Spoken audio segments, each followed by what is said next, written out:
There was a woman that I was once nearly involved with about 25 years ago, and she moved to another country, and yet some years ago, I stumbled upon, you Google up old friends from the neighborhood, people you worked with, or whatnot. And so I Googled her name, and she was writing, she did this video where she's saying she's going to write something about like a lesbian version of Moby Dick or something. And I'm like, oh God. and she's got on her wall, she's plotting out each fucking scene.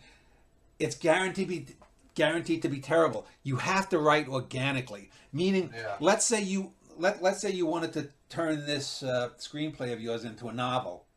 So you're going to plot out the major points or whatnot. But going back to what I said about what John Huston said, you've got a number of good scenes. Now you have to write the bridge moments.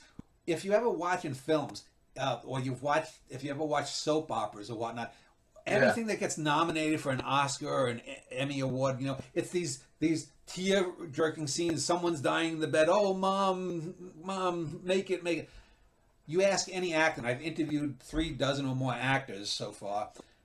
They'll tell you that's the easy stuff. That's the bread and butter. Yeah. Any actor can tear up and do the Yeah, they say comedy's the hardest. A lot of actors say well, comedy some is people the say, most but difficult. the scenes that where you get to see where an actor is really good are those bridge scenes.